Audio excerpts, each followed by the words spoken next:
আমাদের দেশের কিছু ভণ্ড ফকির হঠাৎ করে আবির্ভাব হয়, দেখা যায় ভালো মানুষ হঠাৎ করে গোসল টোসল বাদ দিয়ে দিছে, দাড়ি মোছ কাটা বাদ দিয়ে দিছে, চুল আঁচড়ানো বাদ দিয়ে দিছে। 6 মাস পরে এমনি চুলে জট লেগে যায়, দাড়িতে পেঁচ লেগে যায়। এই যে দাড়ি প্রতিদিন আশ্রয়, এরপরেও যদি দেখা যায় জোহরের সময় আশ্রয়ছে, আসরের সময় আশ্রয়তে গেলে চিরুনিতে বাঁধে কিনা, এইটা যদি 6 মাস না আশ্রয়, তাহলে ওই মাথা শেষ মেশে যায় সেটা, এটা বেকু দিয়ে আশ্রানো ছাড়া উপায় থাকবে? এই জট খুলবে? এখন ওরা কাটেও না, ছাটেও না, আশ্রয়ও না। হঠাৎ করে ওরা আবির্ভূত হয়ে বলে যে নামাজের মতো নামাজ একদিন পড়লেই চলে, আমি নামাজ না পড়লে কি হবে, আমার ঈমান ঠিক আছে। জবান খুলে বলেন নাউজুবিল্লাহ। এমন ভণ্ড প্রতারক আমাদের সমাজে আছে না নাই? নামাজকে ফরজ করেছেন কে? আল্লাহ পাক রব্বুল আলামিন মুসলমানের উপর 5 ওয়াক্ত নামাজ কোরআন এবং হাদিসের মাধ্যমে ফরজ করেছেন। আর এই দুষ্ট চক্র প্রতারক ভণ্ড মূর্খ জাহেলেরা সমাজে প্রচার করে বেড়ায় নামাজের মতো নামাজ একবার পড়লেই হয়। জবান খুলে বলেন নাউজুবিল্লাহ। বাংলার জমিনে যদি ইসলামী হুকুমত থাকতো তাহলে এই সকল ভণ্ডদেরকে বাইতুল মুকাররমের সম্মুখে জুলায়া পিটানো হইতো। কিন্তু বাংলার জমিনে ইসলামী হুকুমত নাই, যার কারণে ভণ্ডগুলা যা খুশি তাই বলে যায়। তাদের কোরআন হাদিসের জ্ঞান নাই, কোরআন হাদিসের ধারে কাছে বসে না। আবার ওরা বলে কোরআন 30 পারা না, কোরআন 90 পারা। বলেন নাউজুবিল্লাহ। 30 পারা জাহেরিয়ার, 90 পারা বাতেনি। বলে 30 পারা ওই মৌলানারা জানে, মুন্সিরা জানে, আর ওই 60 পারা আমরা জানি। যদি বলে 60 পারা পড়া লাগবে না, একটা আয়াত বলো, কয় জানি কিন্তু বলতে পারি না। আমাদের যেটা আছে এটা তো গায়েবী, এটা তো বলার কায়দা নাই, এটা তো গোপন আছে, তার মানে নাই। তার মানে কি নাই? এটা হচ্ছে প্রতারণা, এটা হচ্ছে ধোঁকা। শয়তান তাদেরকে এমন ভাবে বশ করে ফেলেছে যে তাদেরকে ওয়াসওয়াসা দিয়ে সমাজের একটা অংশকে ইসলাম থেকে দূরে সরিয়ে ফেলেছে। জবান খুলে বলি নাউজুবিল্লাহ। আমার প্রিয় ভাইরা, আমার প্রিয় বাবারা, গভীর মনোযোগ, দিলের কানটা খুলে দেই। আল্লাহ পাক রব্বুল আলামিন আমাদের বিনা দরখাস্তে, বিনা আন্দোলনে, বিনা মিছিলে, আমাদের বিনা প্রয়োজন, আমাদের বিনা চাহনিতে আল্লাহ পাক রব্বুল আলামিন আমাদেরকে এমন একটি দৌলত দান করেছেন যেই দৌলতের দাম হচ্ছে ঈমান। এই ঈমান দুনিয়ার জমিনের এমন কোনো দামি বস্তু নাই যেই বস্তু দিয়ে এই ঈমানকে ক্রয় করা যায়। একটু জবান খুলে বলেন সুবহানাল্লাহ। কোন ব্যক্তির যদি কিঞ্চিত পরিমাণে ঈমান থাকে, সে যদি দুনিয়ার জমিনে বিভিন্ন প্রকার গুনাহ খাতাও করে থাকে, করার পরে একেবারে যার আদনা থেকে আদনা পরিমাণ ঈমান যার হৃদয়ে অবশিষ্ট ছিল, তাকে আল্লাহ পাক রব্বুল আলামিন এমন একটা জান্নাত একটা সময় দান করবেন, যেই জান্নাত এই সমস্ত দুনিয়ার মতো 10 দুনিয়ার চাইতেও বড়। বলেন সুবহানাল্লাহ। এবার আপনি এই ঈমানকে দুনিয়ার কোন সম্পদ দিয়ে ক্রয় করবেন? আছে এমন কোন সম্পদ? দুনিয়ার জমিনের সমস্ত স্বর্ণ, দুনিয়ার জমিনের সমস্ত হীরা মণি মুক্তা জহরত পান্না, দুনিয়ার জমিনের সমস্ত দামি দামি আসবাবপত্র যদি সবগুলিকে একত্রিত করা হয়, এগুলি আপনি একত্রিত করবেন কি এই দুনিয়ার জমিনটার 10 দুনিয়া সমান জান্নাত? কিঞ্চিত পরিমাণ ঈমান থাকার কারণেই আল্লাহ পাক রব্বুল আলামিন আমাদেরকে দিয়া দিবেন। বলি সুবহানাল্লাহ। এখন এই ঈমান পাওয়ার জন্য আমরা কোনো আন্দোলন সংগ্রাম করেছিলাম, দুনিয়ার জমিনে চলাফেরা করার জন্য, একটু বিদ্যুৎ পাওয়ার জন্য। যে আমাদের এই লাইনে বিদ্যুৎ নাই, মানে কারেন্টের লাইন নাই, এজন্য দুনিয়ার জমিনের মানুষেরা আন্দোলন করে কিনা? আমাদের চাকরি করেছি 1 মাস, বেতন পাবো 12,000, এজন্য আন্দোলন সংগ্রাম করা লাগে 12 দিন রাস্তায় বসে। ঠিক কিনা বলেন? যে আমার বেতন আমাকে দেওয়া হচ্ছে না, আমি কাজ করেছি, ঈদের আগে বাড়িতে যাব, আমার বেতন আমার পাওনা আমাকে বুঝাইয়া দিতে হবে।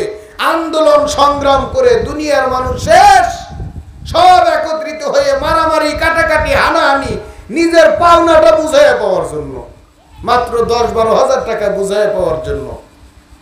কিন্তু আল্লাহ পাক রব্বুল আলামিন এমন এক মহা দৌলত, মহা নিয়ামত আমাদের বিনা আন্দোলনে, বিনা পারিশ্রমিকে, বিনা চাহনিতে দান করলেন, যেই ইমানের বদৌলতে আল্লাহ পাক রব্বুল আলামিন এই দুনিয়া নয়, এই দুনিয়ার চাইতে 10 দুনিয়া সমপরিমাণ জান্নাত আমাদেরকে দিয়া দিবেন, বলি সুবহানাল্লাহ।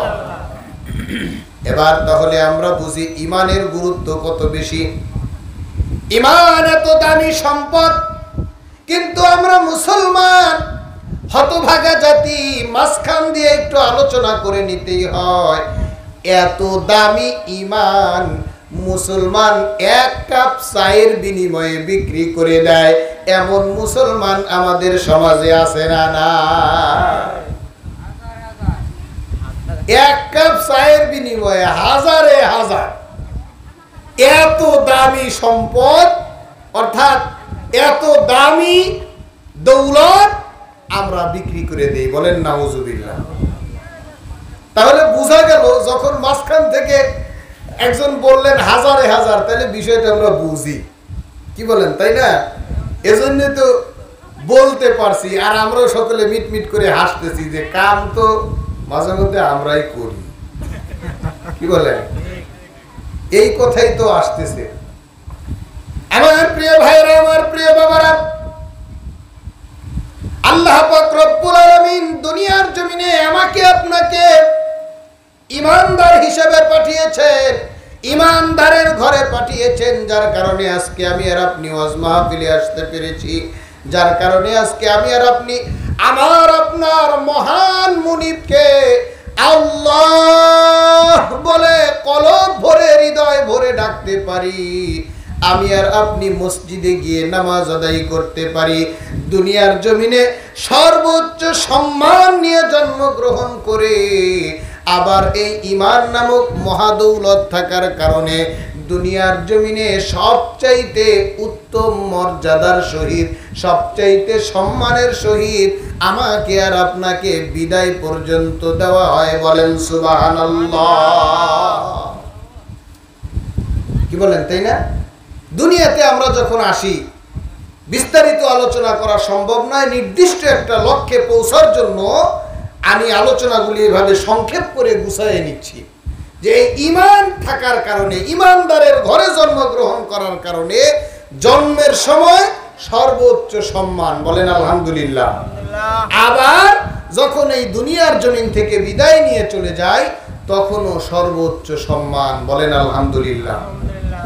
যখন আমি আর আপনি দুনিয়ার জমিন থেকে বিদায় নিয়ে চলে যাই, অথবা বিদায় নিয়ে চলে যাব, আমরা দেখেছি আমাদের বাপদাদা, আমাদের আত্মীয় স্বজন যারা দুনিয়ার জমিন থেকে বিদায় নিয়ে চলে গিয়েছে, সর্বোচ্চ সম্মানের সহিত সবচেয়ে সুন্দর এবং একেবারে ভেজাল মুক্ত পানিটাকে পরিশুদ্ধ করার জন্য বরই পাতার গরম জল, জবান খুলে বলেন ঠিক কিনা? কেন মিনারেল ওয়াটার দেওয়া হলো না? কেন পরিশোধিত করা পানি দেওয়া হলো না?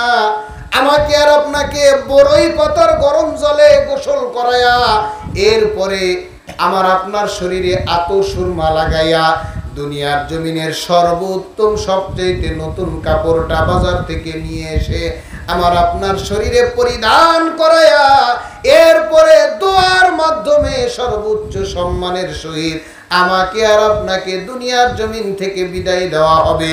একটু জবান খুলে বলেন সুবহানাল্লাহ। কেন? ঈমান থাকার বদৌলতে, ঈমানদার হিসাবে। কিন্তু দুনিয়ার জমিনে অন্য যত জাতি গোষ্ঠী ধর্ম বর্ণ আছে, মারা যাওয়ার পরে কোনো মতে নাম কাওয়াস্তে একটা খাটিয়া, যেটা বাঁশের চাগার দিয়ে কোনো মতে বানায়া, এরপরে একটা জায়গায় নিয়ে যায়, আর নিচে কিছু খড়ি দিয়া, উপরে কিছু খড়ি দিয়া, এরপরে কেরোসিনের তেল ঢাইলা অথবা ঘি ঢালার উদ্দেশ্য হইতেছে যাতে আগুন বেশি জ্বলে।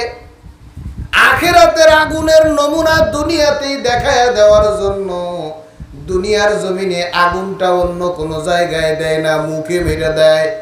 যে এই মুখ পবিত্র জবান দিয়া আল্লাহর জমিনে আল্লাহর ইবাদত বন্দিগি, আল্লাহর গুণকীর্তন করতে পারো নাই, এই জন্য মুখ থেকে শুরু করে দিলাম।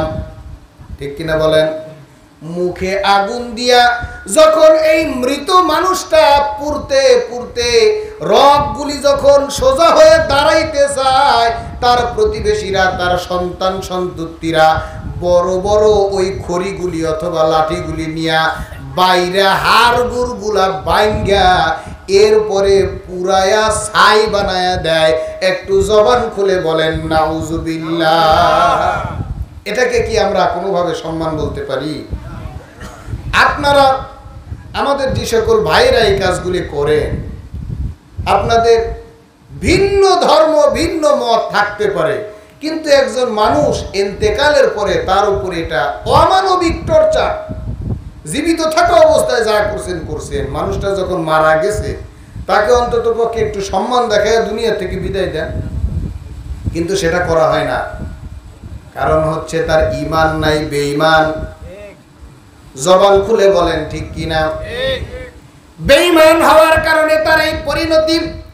অপরপক্ষে আরো বিভিন্ন কথা আছে, বিভিন্ন উদাহরণ যদি টানতে যাই গভীর রাত্রি হয়ে যাবে।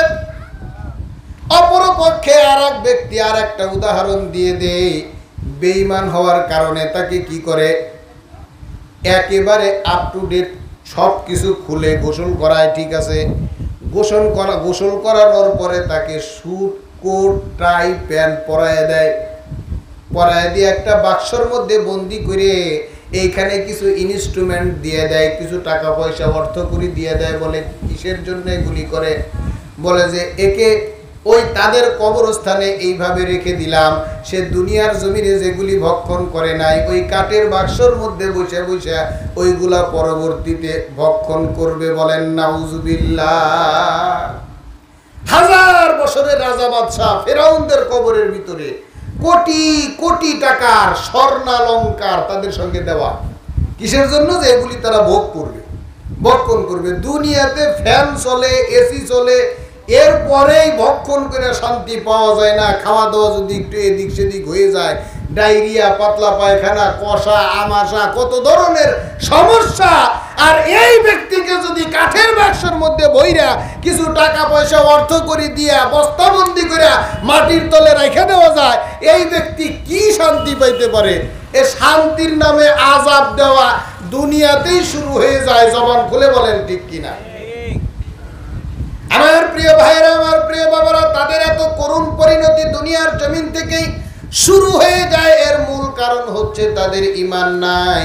কিন্তু আমরা যারা আজকে এই মাহফিলে এসে বসলাম, কথা শুনছি, বলছি, আমাদেরকে আল্লাহ পাক রব্বুল আলামিন ঈমান নামক এই মহাদৌলত দেওয়ার কারণে এত এত মর্যাদা, এত এত সুযোগ সুবিধা আমাদেরকে আল্লাহ পাক রব্বুল আলামিন দান করেছেন। জবান খুলে বলি সুবহানাল্লাহ।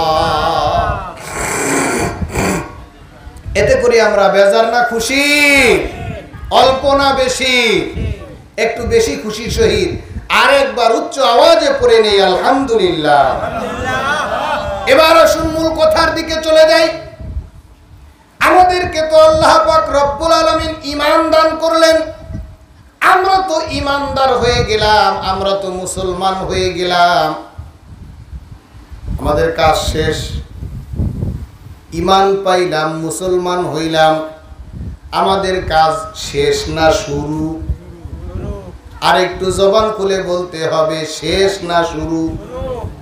আল্লাহ পাক রব্বুল আলামিন বলেন, আমি আলোচনা সংক্ষিপ্ত করার জন্য সূরাতুল বাকারার সূচনা লগ্ন থেকে যে আয়াতে কারিমাগুলি তেলাওয়াত করেছিলাম এগুলি বাদ দিয়ে আমার নির্দিষ্ট আলোচনায় ঢোকার জন্য এই আয়াতে কারিমা তেলাওয়াত করছি। আল্লাহ পাক রব্বুল আলামিন বলেন, আল্লাযীনা ইউমিনুনা বিল গায়বি ওয়া ইউকিমুনাস সালাহ। একটু জবান খুলে বলেন সুবহানাল্লাহ।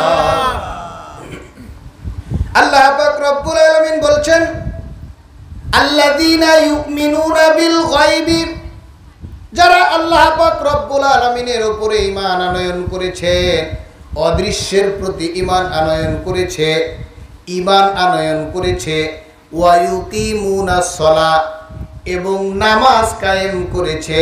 একটু জবান খুলে বলেন সুবহানাল্লাহ। তার মানে একজন ব্যক্তি যখন ঈমানদার হয়ে যায়, মুফাসসিরিনে কেরামগণের ভাষ্য, একজন ব্যক্তি যদি ফজরের পরে ঈমান আনয়ন করে, তার উপরে পরবর্তী সর্বপ্রথম ফরজ থাকে হচ্ছে যোহরের নামাজ আদায় করা। তার উপরে রোজা ফরজ হয় না, হজ ফরজ হয় না, যাকাত ফরজ হয় না। ঈমান আনার পরে সর্বপ্রথম ফরজ হয়ে যায় আল্লাহর হুকুম নামাজ আদায় করা। বলেন সুবহানাল্লাহ। আমরা মুসলমান সমাজে বসবাস করি। একজন ব্যক্তি ঈমান আনার পরে তার দ্বিতীয় নম্বর ফরজ আমল হচ্ছে নামাজ আদায় করা। ঈমানদারের সংখ্যা আমার আপনার সমাজে কম নাই। এই যে মনে করেন আপনাদের পাশেই মসজিদ, এই মসজিদ হচ্ছে একটা মহল্লা, ঠিক কিনা বলেন, একটা সমাজ। এই সমাজে মিনিমাম কিছু ঘর আছে, আনুমানিক ধরেন 100 ঘর, কি বলেন তাই না? 100 ঘরের একটা সমাজ, 100 ঘরের একটা মহল্লা, একটা মসজিদকে কেন্দ্র করে একটা মহল্লা গড়ে উঠেছে। তার মানে এই 100 ঘরের সকলেই ঈমানদার। জবান খুলে বলেন ঠিক কিনা? সকলেই মুসলমান। জবান খুলে বলেন ঠিক কিনা? আর এই মুসলমানেরা মসজিদ নির্মাণ করলো কেন? কারণ প্রত্যেকের উপরেই নামাজ, সকলে বলেন, প্রত্যেকের উপরেই 5 ওয়াক্ত নামাজ। যারা বলতেছে না তারা মনে করতেছে এই তো মনে হয় বিপদ আইতেছে, বিপদ আসতেছে। যারা বলতেছেন না তাদের উপরে ফরজ না? প্রত্যেকের উপরে 5 ওয়াক্ত নামাজ ফরজ। বলতে শুধুমাত্র আমরা মুখে ফরজ যেভাবে বইলা ফরজ শেষ করে দেই, এইটার নাম ফরজ না। ফরজ যেমন মুখে বলা সম্পন্ন করেছি, এই ফরজ আমলটা কর্মেও করে শেষ করতে হবে। একটু জবান খুলে বলেন ঠিক কিনা? ঠিক। আল্লাহ পাক রব্বুল আলামিন ঈমানদারের উপরে নামাজকে ফরজ করেছেন। তার মানে এই নয় 100 ঘর মহল্লা মিলে একটা মসজিদ হবে, একটা মসজিদে একজন ইমাম সাহেবকে বেতনভুক্ত রাখা হবে। ইমাম সাহেব মুয়াজ্জিন সাহেবের কাজ হবে সময় মতো আজান দিবে, আর আমাদের কাজ হবে মন চাইলে মসজিদে যাব আর না চাইলে না যাব। এটা কি আমাদের কাজ? এটা কি আমাদের দায়িত্ব? এই যে ফরজ নামাজের দায়িত্ব ঈমানদারদের উপরে এইভাবে দেওয়া হয় নাই। আমি আর আপনি যদি নিজেকে ঈমানদার দাবি করি, খালি দাবি করলেই হবে। ধরেন আমি দাবি করলাম আমি বক্তা, কিন্তু আমি ওয়াজ করতে পারি না। ওয়াজ করার জন্য যখন স্টেজে উঠায় দেওয়া হয়েছে, আমি আর কথা বলতে পারি না। আমার দাবিতে কি আমি সত্যবাদী? ওই এক লোক হঠাৎ মুসল্লি হয় না, মানে হঠাৎ মুসল্লি বলতে অনেকে কষ্ট পায় না, মানে হঠাৎ করে জুব্বা টুপি পরে নামাজ কালাম শুরু করছে, আলহামদুলিল্লাহ। এখন শ্বশুর বাড়ি গেছে বেড়ানোর জন্য, হঠাৎ করে জুব্বা টুপি পরছে, দেখতে হুজুরের মতোই দেখা যায়। শ্বশুর বাড়ির লোকজন আর চিনে নাই। জামাই হঠাৎ করে জুব্বা টুপি পরছে, শ্বশুর বাড়ির লোকজন চিনে নাই, মসজিদে নামাজ আদায় করার জন্য গেছে। ওই দিন আবার আল্লাহর কি কাম, ইমাম সাহেব নাই। এখন মাগরিবের নামাজ, মুখও তেমন চিনা যায় নাই, আফসা আফসা দেখা গেছে। এইবার জামাই বাবাজি বলতেছে যে হুজুর মাগরিবের নামাজ আপনি পড়ান, আপনি তো হুজুর। জামাই বাবাজি বলে যে আমি হুজুর ঠিক আছে, নামাজ পড়ানোর হুজুর না, আমি জুব্বা গায়ে দেওয়ার হুজুর, টুপি মাথায় দেওয়ার হুজুর। এখন মুসল্লিরা বলে হুজুররা একটু দাম দেখাই, একটু জোর করে ধরে না দিলে নামাজ পড়ানোর জন্য যাবে না। 2-3 জনের টাইনে না হুজুর আপনিই পড়ান, আপনিই পড়ান বইলে একটু টাইনে সামনে দিয়ে দিছে। সামনে দিয়ে দিছে, জামাই কয় তোমরাও ছাড়ো না, আমিও পারি না। আল্লাহু আকবার, আল্লাহু আকবার বলে নিয়ত বাঁধছে ঠিক, ছানা নয় আস্তে আস্তে পড়বে সূরা ফাতিহার বেলায় কি করবে উপায় পায় না।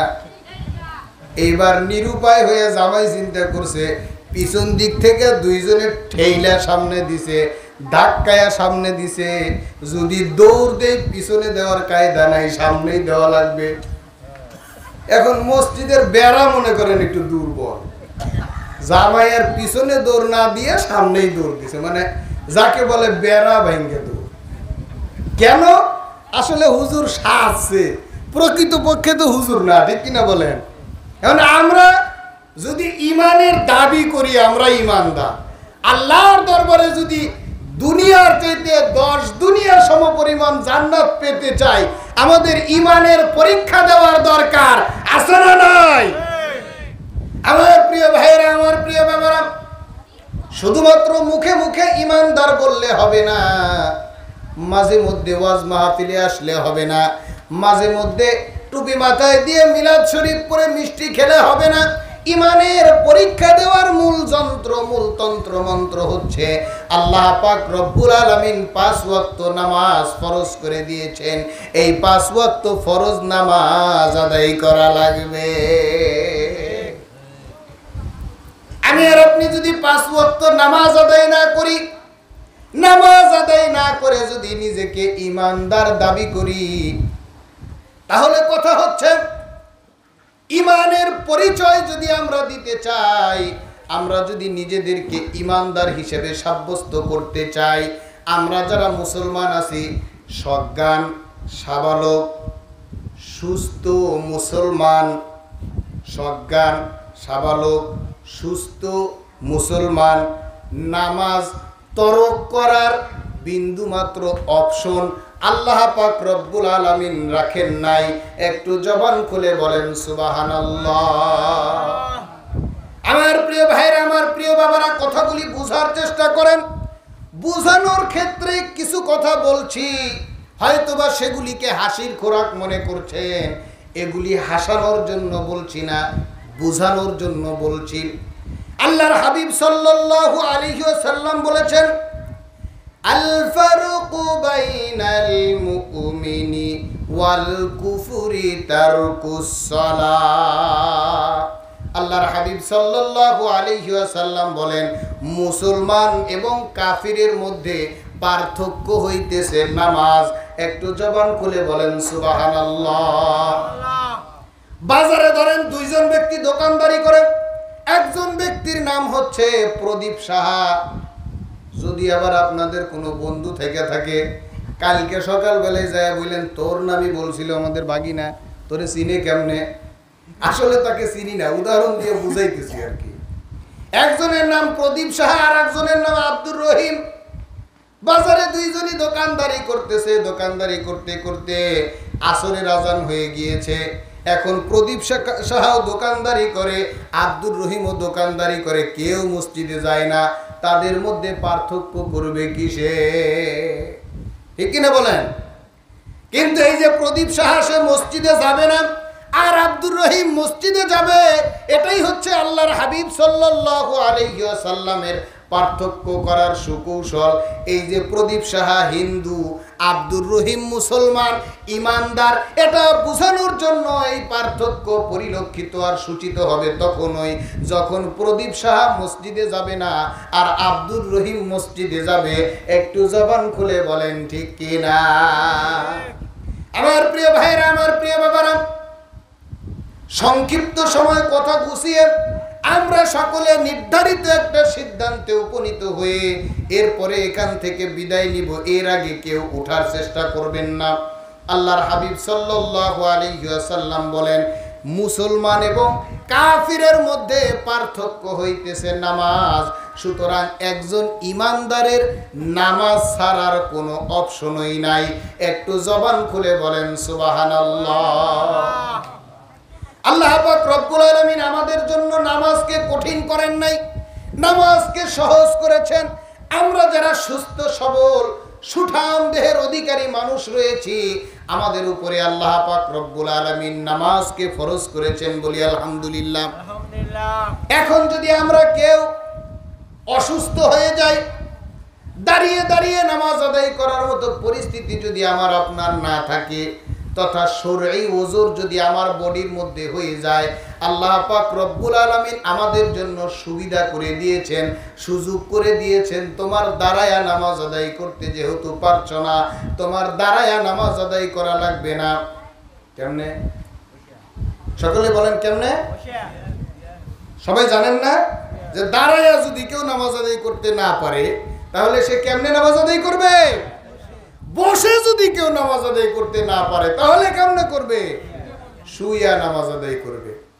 এখন নামাজ আদায় করব, ঠিক আছে, দাঁড়ায়া পড়তেছি না, বসে করলাম, বসে পড়তেছি না, শুয়ে করলাম, এমন অসুস্থ ওযু করার মতো কোনো কায়দা নাই, তাহলে কি করবে?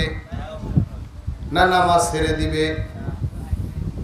তাহলে এই মাসআলাগুলি কিন্তু আমরা সকলেই জানি, আমরা সকলেই দিল থেকে ধারণ করি। নামাজ আদায়ের ক্ষেত্রে আল্লাহ পাক রব্বুল আলামিন ছাড় দেন নাই পুরুষ মানুষের জন্য, আমাদের মা বোনদের জন্য বিশেষ সময় ছাড় দিয়েছেন। এই মাসআলা আমাদের চাইতে আমাদের মা বোনেরা ভালো জানে, বলেন আলহামদুলিল্লাহ। কিন্তু আমরা যারা পুরুষ মানুষ রয়েছি, আমাদের জ্ঞান থাকবে, আমরা সাবলক থাকব, আমরা সুস্থ থাকব, আর আমরা নামাজ ছেড়ে দিব। এই অপশন আল্লাহ পাক রব্বুল আলামিন পুরুষ মানুষের জন্য রাখেন নাই, বলেন সুবহানাল্লাহ। নামাজ এত বড় গুরুত্বপূর্ণ একটি ইবাদত, আল্লাহ পাক রব্বুল আলামিন নামাজের ব্যাপারে কেন এত কঠোরতা দান করলেন? এই যে আমরা যেই জমিনে বসবাস করছি, দুনিয়ার জমিনে যত জটিলতা কটিলতা, যত অন্যায় অনাচার বিবাদ আবাদ যা কিছু হচ্ছে না কেন, যেই সমাজে নামাজ কায়েম থাকবে ওই সমাজে বিন্দু মাত্র অপরাধ থাকতে পারবে না। একটু জবান খুলে বলেন সুবহানাল্লাহ। আল্লাহ পাক রব্বুল আলামিন বলেন, উতুলু মা উহিয়া ইলাইকা মিনাল কিতাবি ওয়া আকিমিস সালাহ ইন্নাস সালাতা তানহা আনিল ফাহশাই ওয়াল মুনকার। একটু জবান খুলে বলেন আল্লাহু আকবার। আল্লাহ পাক রব্বুল আলামিন বলেন, হে হাবিব সাল্লাল্লাহু আলাইহি ওয়াসাল্লাম, আপনার উপরে যে কিতাব অবতীর্ণ করা হয়েছে, আপনি এই কিতাব রিসাইট করে শোনান, তেলাওয়াত করে শোনান, পাঠ করে শোনান, আর আপনি নামাজ কায়েম করেন। নামাজ ওই মানুষকে সর্বপ্রকার অন্যায় অনাচার থেকে বিরত রাখবে। একটু জবান খুলে বলেন সুবহানাল্লাহ। আল্লাহর হাবিব সাল্লাল্লাহু আলাইহি ওয়াসাল্লামের কাছে একজন সাহাবী গিয়ে আর একজন সাহাবীর নামে নালিশ করলেন, ইয়া রাসূলুল্লাহ, ইয়া হাবিবাল্লাহ, আপনার অমুক সাহাবী রাত্রিতে চুরি করে, দিনের বেলায় নামাজ আদায় করে। আল্লাহর হাবিব সাল্লাল্লাহু আলাইহি ওয়াসাল্লাম বললেন, তাকে নামাজ আদায় করতে দাও, নামাজই তাকে চুরি থেকে বিরত করবে, বলেন সুবহানাল্লাহ। আমাদের সমাজের যুব সমাজ, ইয়াং জেনারেশন মাদকের সঙ্গে আছে না নাই? জুয়ার সঙ্গে আছে না নাই? অন্যায় কাজের সঙ্গে আছে না নাই? আমরা যারা মুসলমান আছি, আগামীকালকে সকালবেলা ডায়েরি করব, গোপন ডায়েরি। প্রকাশ্যে যদি ডায়েরি করি তাহলে আমাদের প্রকাশ্যে জয় বাংলা করে দিবে। মানে কেমন? আমি আর আপনি যদি প্রকাশ্যে একটা লিস্ট করি যে অমুকে গাঁজা খায়, তমুকে ইয়াবা খায়, এরপরে সলিমুল্লাহ কি করে, মদ খায়, এইভাবে যদি লিস্ট করি তাহলে আমরা থাকবো না তারা থাকবে? আমাদের অস্তিত্ব রাখবে? কি বলেন? আমাদেরকে ভ্যানিশ করে ফেলবে, শেষ করে ফেলবে। এজন্য আমরা গোপন ডায়েরি করব আত্মসমালোচনার জন্য, যে আমাদের সমাজের কোন সন্তানরা নেশার সঙ্গে জড়িত, জুয়ার সঙ্গে জড়িত, জেনার সঙ্গে জড়িত, চুরির সঙ্গে জড়িত, অন্যায় অনাচারের সঙ্গে জড়িত। এরকম বেশি না 10 জনের একটা লিস্ট করব। আমরা যারা মসজিদে নামাজ আদায় করি, অথবা আমরা যারা সমাজের সচেতন মাথা রয়েছি, সমাজের যারা বিবেক রয়েছি, 10 জন ব্যক্তির লিস্ট করে দেখব এই 10 জনের মধ্যে কয়জন নামাজ আদায় করে। বুঝতে পারছেন? কয়জন ব্যক্তি নামাজ আদায় করে, মদ খায়, নামাজ আদায় করে, জুয়া খেলে, নামাজ আদায় করে, জেনা করে, নামাজ আদায় করে, চুরি করে, লিস্ট করবে। এর মধ্যে পাওয়া গেলেও পাওয়া যেতে পারে, কারণ মসজিদে যাওয়ার পরে স্যান্ডেল চুরি হয় কিনা? সবাই কি নামাজ আদায় করার জন্য যায়, নাকি কেউ কেউ মুসল্লি সেজে স্যান্ডেল চুরি করার জন্য যায়? সাজন তো কেউ সাজলে সাজতেই পারে। জুব্বা টুপি গায়ে দেওয়া, টুপি মাথায় দেওয়ার, জুব্বা পরাই তো তাকওয়ার সিম্পটম নয়। তার মধ্যে দুষ্ট চক্রের কোনো সিদ্ধান্ত থাকলেও তো থাকতে পারে, ঠিক কিনা বলেন? কিন্তু আমরা এগুলি যদি লিস্ট করি, এরপরে অপরপক্ষে আর একটা লিস্ট করব যারা 5 ওয়াক্ত নামাজ আদায় করে, বছর মোল্লা নয়, মাসকে মোল্লা নয়, সাপ্তাহিক হুজুর না, মাঝে মধ্যে হঠাৎ মৌলবী না, অন্তত পক্ষে যারা 5 ওয়াক্ত নামাজ মসজিদে আদায় করে, ফজরের নামাজ জামাতের সহিত আদায় করে, জোহরের নামাজ জামাতের সহিত আদায় করে, আসরের নামাজ জামাতের সহিত আদায় করে, মাগরিব জামাতের সহিত আদায় করে, এশা জামাতের সহিত আদায় করে, কোনো কারণে যদি মসজিদে নাও আসতে পারে, যেইখানে যেই অবস্থায় থাকে, আল্লাহর ভয় হৃদয়ে থাকার কারণে অন্তত পক্ষে ফরজ নামাজ আদায় করে নেয়, এরকম 10 জন ব্যক্তির লিস্ট যদি আমরা করি, তাহলে আমাদের বিবেক খুলে যাবে। আল্লাহ পাক রব্বুল আলামিনের এই আয়াতে কারিমার সত্যতা আমার আপনার সম্মুখে দিবালোকের মতো স্পষ্ট হয়ে যাবে। একটু জবান খুলে বলেন সুবহানাল্লাহ। কোন ব্যক্তি যদি আল্লাহর ভয়ে নামাজ আদায় করা শুরু করে দেয়, ওই ব্যক্তি সর্বপ্রকার অপরাধ থেকে মুক্ত থাকবে। বলেন সুবহানাল্লাহ। এজন্য আমরা যারা ঈমানদার রয়েছি, আল্লাহ পাক রব্বুল আলামিন নামাজের কথা যেইখানে বলেছে, ওইখানেই নামাজ কায়েমের কথা বলেছে। আমি যে আয়াতে কারিমার কথা উল্লেখ করেছি, আল্লাহ পাক রব্বুল আলামিন বলেন, আল্লাযীনা ইউমিনুনা বিল গায়বি ওয়া ইউকিমুনাস সালাতা, এবং তারা নামাজ কায়েম করে, এবং তারা নামাজ কায়েম করে। নামাজ কায়েম করার অর্থ সামগ্রিকভাবে বোঝানো সম্ভব নয়, সংক্ষিপ্তভাবে আমি বুঝাইয়া দেই।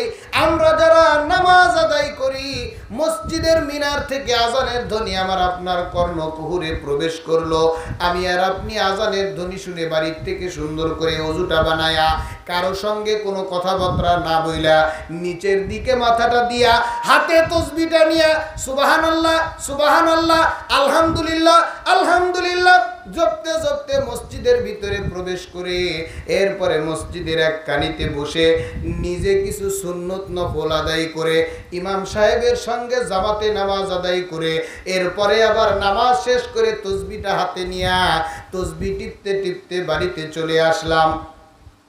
নামাজ কায়েম করলাম, এটা নামাজ আদায় করলাম, আমার একার দায়িত্ব পালন করলাম, আমি নামাজ পড়লাম। কিন্তু আল্লাহ পাক রব্বুল আলামিন নামাজীদেরকে নামাজ কায়েমের কথা বলেছেন, এইভাবে একা একা নামাজ পড়ার কথা বলেন নাই। আল্লাহ পাক রব্বুল আলামিন নামাজীদেরকে নামাজ কায়েম করার কথা বলেছেন। তার মানে কিভাবে নামাজ কায়েম করব? তাহলে নামাজ কায়েমের সংজ্ঞা কি? মসজিদের মিনার থেকে আজানের ধ্বনি যখন মুসল্লির কর্ণকুহুরে প্রবেশ করবে, মুসল্লি যদি জানে বাড়িতে নামাজ আদায় না করার মতো লোক আছে না নাই? নামাজীদের বাড়িতে বাপের বয়স হচ্ছে 80 বছর, শীতের রাত্রিতে উঠতে পারে না, ঠান্ডা পানি দিয়ে উযু করার পরে শরীরে কাঁপুনি উঠে যায়, এরপরেও 80 বছরের বৃদ্ধ ঠান্ডার মধ্যে উঠে, কনকনে ঠান্ডার মধ্যে একেবারে প্রচন্ড ঠান্ডা পানির মাধ্যমে উযু করে মসজিদে চলে যায়। কিন্তু 30-35 বছরের তাগড়া জুয়ান সন্তান, ওই 80 বছরের মুরব্বীর সকাল 8টার আগে তার ঘুমই ভাঙে না। এমন মুসল্লি আমাদের সমাজে আছে কিনা? এখন মুসল্লির দায়িত্ব হচ্ছে, সে তার বাড়িতে যারা নামাজ আদায় না করার মতো লোক রয়েছে, তাদেরকে নামাজ আদায় করানোর জন্য যেই পদ্ধতি অবলম্বন করা দরকার, তার সাধ্য মতো সেই পদ্ধতি অবলম্বন করা লাগবে। তুমি আমার সন্তান, আমার অধীনস্থ, আমার বাড়িতে থাকো, আমার বাড়িতে উঠো বসো পরো খাও। তুমি ইমানদারের ঘরে জন্মগ্রহণ করেছো, তুমি নামাজ আদায় না করে ইমানদারের বাড়িতেই থাকতে পারবা না। তুমি কোথায় পালিয়ে যাবা? তুমি বাংলার জমিন থেকে সরে চলে যেতে চাও, আমার থেকে হারিয়ে যেতে চাও নামাজ আদায় না করার জন্য। এরপরেও আমি তোমাকে ছাড়বো না। তোমাকে আমি জন্ম দিয়েছি, তোমাকে আমি লালন পালন করেছি, তোমাকে আমি ভালোবাসা দিয়েছি, আজ অবধি পর্যন্ত তোমার সমস্ত চাহিদাগুলি আমি মিটিয়েছি। তোমার উপরে আমার দায়িত্ব রয়েছে, তোমাকে নামাজ আদায় করতেই হবে। তুমি নামাজ আদায় করার জন্য যা করা লাগে আমি তাই করব। এরকম ভাবে সর্বোচ্চ প্রচেষ্টা মুসল্লির বাড়িতেই করতে হবে। ঠিক কিনা বলেন? হুজুর এইটা কি করা সম্ভব? বাড়িতে ছেলে মেয়ে নামাজ আদায় করে না, এটা আমাদের দ্বারা করা সম্ভব না। কেন সম্ভব না? আমরা মনে করি নামাজ আদায় না করলে কি হবে, বুইরা হইলে এমনি পড়বে। এখন যদি ইনস্ট্যান্ট আমার সন্তান কোনো অপরাধ করে, আর যদি থানায় থেকে পুলিশ আসে, ধরেন যে কোনো ধরনের একটা অপরাধ করছে, করার কারণে থানায় থেকে পুলিশ অ্যারেস্ট করার জন্য আসছে, যে কি, যে সে এই অপরাধ করেছে, তাকে থানায় নিয়ে যাওয়া হবে। অপরাধ করার জন্য পুলিশ যখন তাকে থানায় নিয়ে যাওয়ার জন্য আসে, কোর্টে চালান করে নাই, তার 2-4 মাসের জেল কিছুই হয় নাই, শুধুমাত্র পুলিশ ধরার জন্য আসছে। ওই মুসল্লি বাবার পায়ের স্যান্ডেল থাকে না, দৌড়ায়া নেতার বাড়িতে চলে যায়। একটু জবান খুলে বলেন ঠিক কিনা? পুলিশ বাড়ি থেকে বের হওয়ার আগে পিতা নেতার বাড়িতে। কারণ কি? যে আমার সন্তানকে ছাড়াইয়া নেওয়া লাগবে। সম্মানিত হাজিরিন, আপনারা কি বিরক্ত বোধ করতেছেন? ওয়াজ কি এইভাবেই চলবে, নাকি আর একটু হাসায়া কান্দায়া রং তামাশা লাগায়া এভাবে চলুক, নাকি বলেন? এভাবে খুব বেশিক্ষণ চালাবো না। নামাজ যে আল্লাহ পাক রব্বুল আলামিন আমাদের উপরে ফরজ করেছেন, এটা যে কত বড় গুরুত্বপূর্ণ একটা ইবাদত, এটা বুঝে যাতে করে আমাদের আর নামাজ না ছুটে।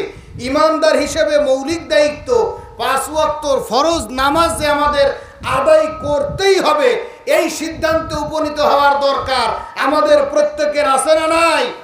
সকলে একটু জবান খুলে বলেন, আছে না নাই? আমার প্রিয় ভাইরা, আমার প্রিয় বাবারা, দুনিয়ার জমিনে পুলিশ এসে ধরে নিয়ে যাওয়ার জন্য যদি এত পেরেশানি, এত চিন্তা ভাবনা আমরা লালন করতে পারি, এত কিছুর ত্যাগ তিতিক্ষা করতে পারি, পুলিশের হাত থেকে বাঁচানোর জন্য সন্তানকে 2-4 হাজার নয় 2-4 লক্ষ টাকা যদি ব্যয় করা লাগে, এরপরেও রাজি আছি। যদি পাতি নেতা দিয়ে কাজ না হয়, তাইলে যাই ছাতি নেতার কাছে।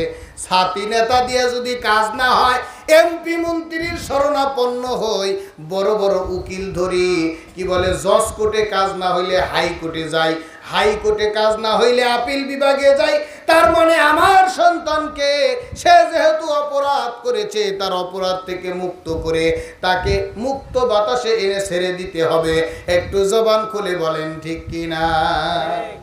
দুনিয়ার জমিনে সন্তানকে বাঁচানোর জন্য এত চেষ্টা ফিকির আমি আর আপনি করি, এত অর্থ করি, ব্যয় করি, কিন্তু এই নামাজ আদায় না করার কারণে আল্লাহ পাক রব্বুল আলামিন এমন জাহান্নামে আল্লাহর বান্দাকে নিক্ষেপ করবে। আল্লাহর কোন বান্দা 1 ওয়াক্ত নামাজ ছেড়ে দেওয়ার কারণে আল্লাহ পাক রব্বুল আলামিন তাকে 1 বছর নয়, 2 বছর নয়, 1 যুগ নয়, 2 যুগ নয়, লক্ষ লক্ষ বছর জাহান্নামের মধ্যে নিক্ষেপ করে রাখবে। বলেন নাউজুবিল্লাহ। তাহলে দুনিয়ার জমিনের জেল জুলুম থেকে বাঁচানোর জন্য যতটুকু চেষ্টা করি, জাহান্নামের আগুন থেকে বাঁচানোর জন্য আমাদের অধীনস্থ পরিবার পরিজন সন্তান সন্ততিকে বাঁচানোর জন্য সেই চেষ্টা আমাদের আছে। যদি আমাদের সেই চেষ্টার বিন্দু মাত্র থাকতো, তাহলে সমাজে নামাজ কায়েম হয়ে যেত। বলেন সুবহানাল্লাহ। ওই যে মুসল্লি বাড়িতে অধীনস্থ যারা আছে, তাদেরকে নামাজের জন্য প্রস্তুত করবেন। শুধু তাই নয়, বাড়ির থেকে বের হয়ে হাতে তসবিহ থাকতে পারে, জবানে জিকির থাকতে পারে, কিন্তু পাড়াপড়শি যাদের সঙ্গে দেখা হবে তাদেরকেও নামাজের দাওয়াত দেওয়ার দরকার আছে না নাই? কি বলেন, নামাজের দাওয়াত দরকার আছে না নাই? আমি নামাজ আদায় করার জন্য গেলাম, কিন্তু আমার পরিবার পরিজন, আমার আত্মীয় স্বজন, ভাই বেরাদার যারা আছে তারা মসজিদে যায় না। আমি মনে করি নিজে বাঁচলে বাপের না, কিন্তু আল্লাহ পাক রব্বুল আলামিন বলেন না, নিজে বাঁচলে বাপের নাম না। আমি স্বার্থপরতা ইসলামের মধ্যে রাখি নাই। আল্লাহ পাক রব্বুল আলামিন বলেন, ইয়া আইয়ুহাল্লাযীনা আমানু উ আনফুসাকুম ওয়া আহলিকুম নারা। একটু জবান খুলে বলেন সুবহানাল্লাহ।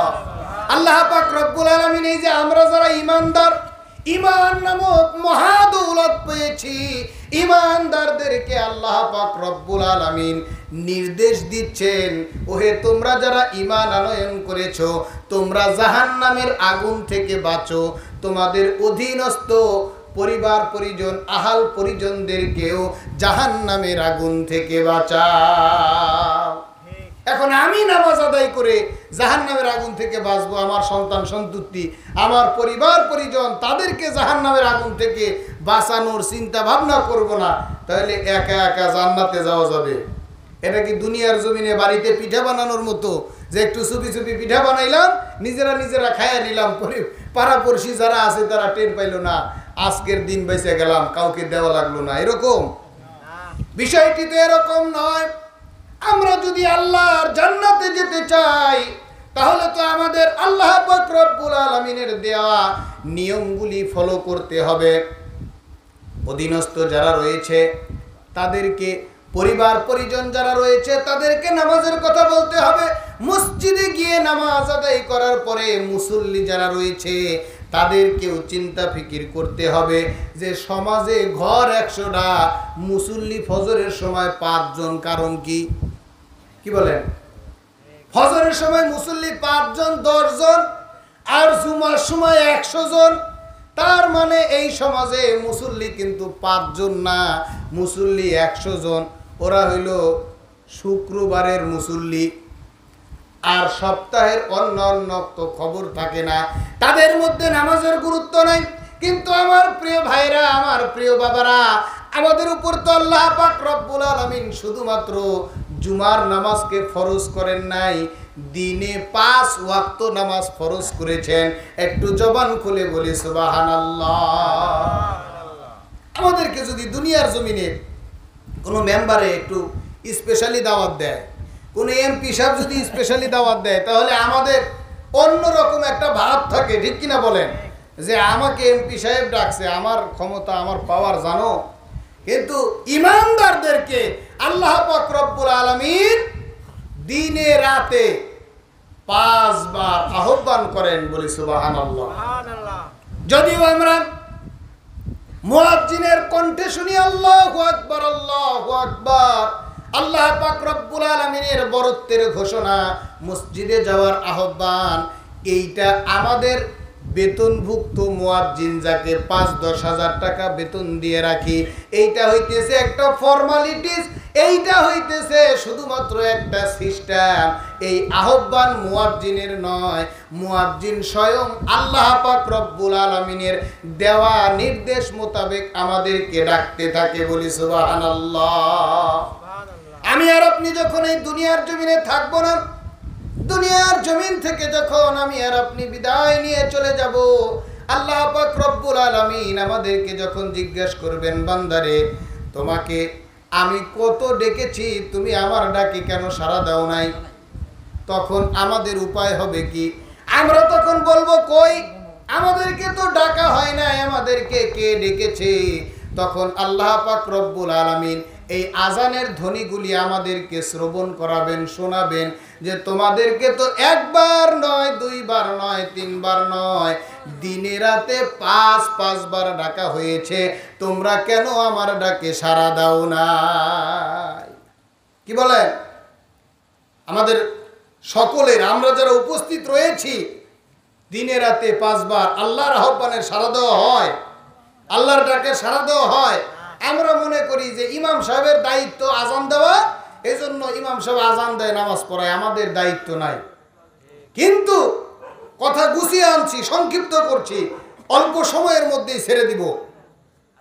কিন্তু আল্লাহ পাক রব্বুল আলামিন পবিত্র কালামে হাকিমের মধ্যে ইরশাদ করে বলেন, মা সালাকাকুম ফি সাকার ক্বালু লাম নাকু মিনাল মুসাল্লিন।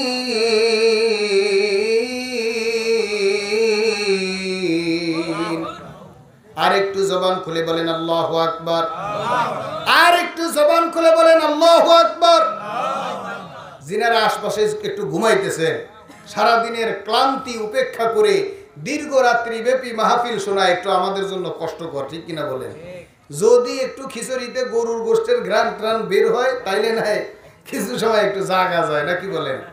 মানে সর্বশেষ পর্যন্ত বক্তা ওয়াজ করতেছে একেবারে চোখ মুখ বন্ধ করে, মানে সামনে দেখার আর কোনো হুঁশ নাই, ওয়াজ চলতেছে দেধারছে, হঠাৎ করে একেবারে দোয়া খায়ের করে বক্তা চোখ খুলে দেখে দুইজন। এইটা কি হইলো? সারা রাত ওয়াজ করলাম, এত ভালো ওয়াজ করলাম, আমি তো মনে করতেছি যে সকলে কাইন্দা যার যার শেষ, ওয়াজ চলতেছে খুব, তাইলে লোকজন গেল কই? মনে হয় ওয়াজ শুনছেই দুইজনই।